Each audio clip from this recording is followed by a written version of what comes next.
with rifles, and we do have videos, footages from the same employees where they went to go and deliver.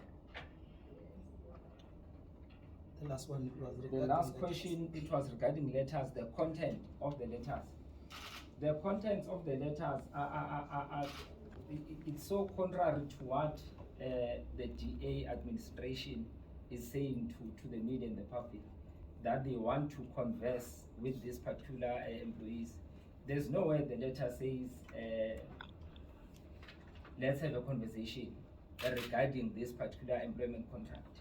The letter states very clear when is your service going to be terminated. That's one. Two, the letter states very clear that you should bring the assets of the City of Johannesburg if you have, as we have stated here, that already some of them they've taken their tools of trade. Your laptop, your cell phone has been blocked. So you can't use anything that says you're an employee of the City of Johannesburg. And beyond that, they are no longer allowed to access buildings of the municipality where they used to work. So they can't go to their workstations. So therefore, these letters were purely dismissal letters towards these employees. I'm not sure if we've covered all questions or there's a follow-up. There is a follow-up. Okay, yeah, it's a follow-up. So if I understand you, you're going to the bargaining council, but at the same time you are going the court route. Are you doing this parallel, just so that I'm clear? Yeah? Yes, actually that's what we are saying, that we are going to use all means possible to defend these employees. So therefore we'll be running all processes and we'll be exploring all avenues that we have within our disposal and as per the law in South Africa. So we'll be taking each and every avenue that is going to assist us in defending the said employees. There was a question around the number of employees. Yes, indeed, it's 130 plus. So when they first reported on media, they said, no, it's around 100 and something. But when we do have counts, when we meet with the said employees, they are over 200.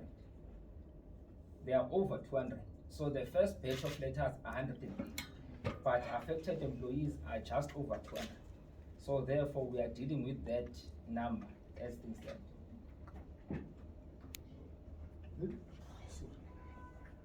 No, thank you very much. If there is Another still follow-up. Is it only within the City of Joburg? Have you tried to find out if maybe the same thing is happening in Tshwane, in Ekurhuleni, or you just at the moment confining yourself in the City of Joburg? You haven't received anything from other metro municipalities? Well, thank you for the question. Remember, we are a region. So in our case, in Tshwane, they do have their own regional leadership. So therefore, going to our provincial executive committee, that's where we then understand, get a sense of what's happening in the province. Since the DA took over through coalition governments, Ekurhuleni and Tshwane. But from where we are, for now, there's nothing before us that says in Tshwane the same thing happened, or there was a conversion, or there was never a conversion of employees from contract to permanent. Thanks. okay, I know you behind you. there is a hand behind, there is a second one also. My name is Gordon Lava from Independent Media. I just wanted to find out the view of the municipality is that those 130 employees were attached to a political office. So it is their view that there is a new government in place. So it means their employment is no longer in existence.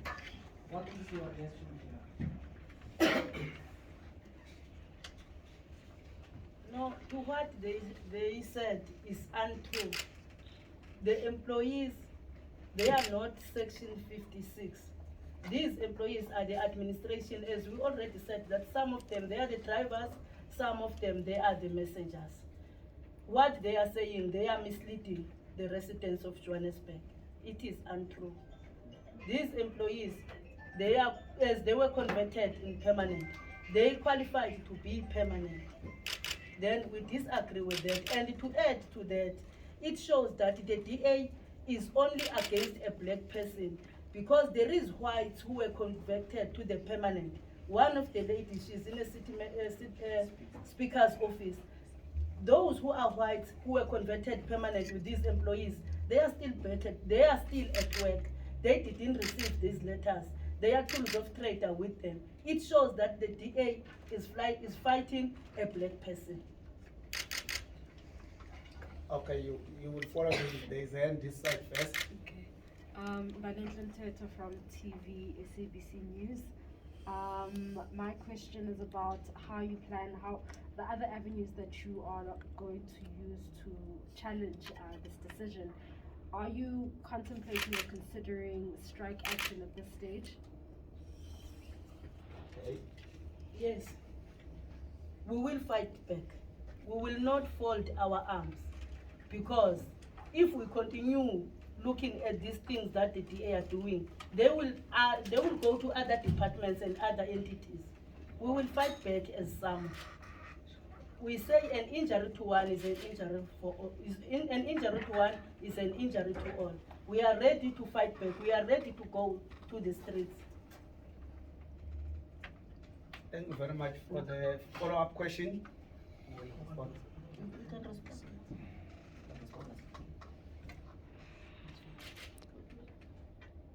Which question did you miss? No, there was another hand at that side. Oh, I just wanted to find out, what do you think, I mean, I might be asking you to speculate here, but what do you think is the main reason behind these 130 plus employees being dismissed by this multi-party government? I mean, there's a representative of many political parties. I think there are 8 of them. I mean, what is your, what are you able to see? What's your opinion? Okay. No. Thank you for that question. As you have said, we are going to speculate, but from where we are sitting, remember, political parties during campaigns, they make promises. So therefore, in this case, they just want to create space for their own. There's nothing else they're fighting for. Because on what we are asking them, what is irregular with this appointment? Because the legislation says to you, from this level going down, yes, you can appoint them permanent, because they are just there to administrate for your government, nothing else. So therefore, what they are doing now is to create space for their own. So this is the fight we are faced with, where politicians made commitments out there, but now they can't deliver simply because there are challenges within the system itself. Thank you very much. Ordina from 1912 online radio. Last week on the press briefing, they talk about the qualifications that these people, they are not qualified to be on a position. So I just wanted to ask or get the clarity in terms of that. How true is that? From where we are sitting, we know that this group that has been targeted by the DA, it's young professionals, qualified. Some of them actually worked for certain media houses, because they worked in these offices as media officers, and some of them as operational managers. So they are qualified. So from what they've said, probably there's an investigation report that they still have to issue them and show us what is it that they are referring to. But from where we are, these individuals are qualified and young professionals, and black in particular, as the chair said.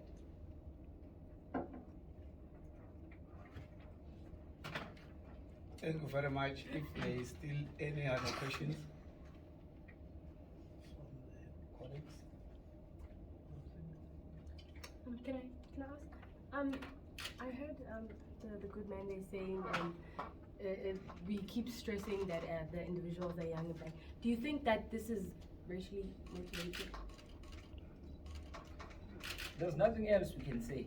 Given the attitude of the DA when it takes over Johannesburg, in 2017 they did the same thing. They attempted to expel 25 black people in group finance. So they come back again, they target over 100, again young black people. So therefore it says it all about the DA, that their primary objective is to then intimidate us as employees of the city in Johannesburg. Because what they are doing now, it's a pure intimidation.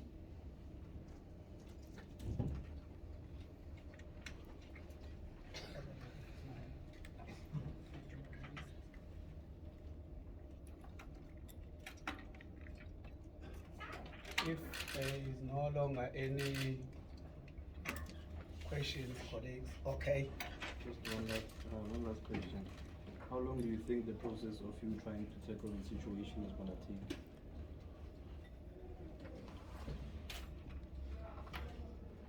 If there are any questions.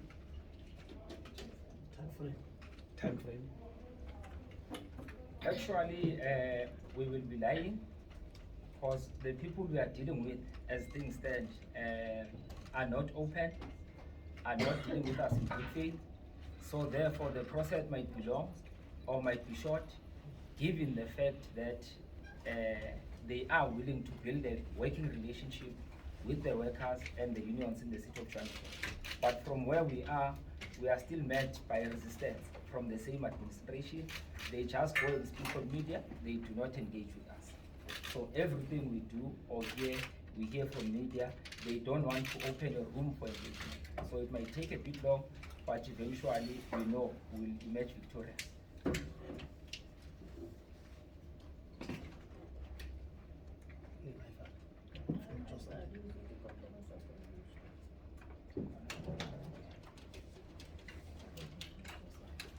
There is any follow-up question, because I've noted that there are some colleagues who are just entering now. Maybe they might also wanted to raise some questions.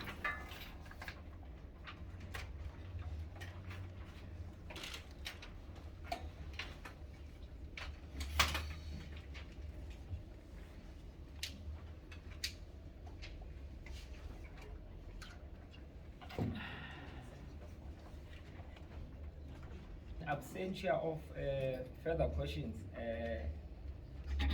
we believe that this then brings us to the conclusion of what we're here to do. However, in summary, as SAMWU in Johannesburg, we have tabled before you that the processes that are going to unfold now, we are going to use all the avenues before us, the courts of law, our bargaining council, and if it means we are going to the streets, as we've alluded earlier, that will happen, because there is no way that always the DA takes over, we come across challenges. And second to that, we'll continue to be in touch with yourselves, keep updating you on the developments or the challenges that we are facing as and when we try and reach out. We've been reaching out to the employer through our local structure. They've written to them, they chose to ignore them.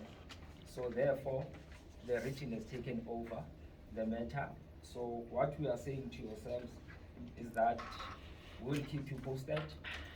We will be matching with you as and when we engage with the employer.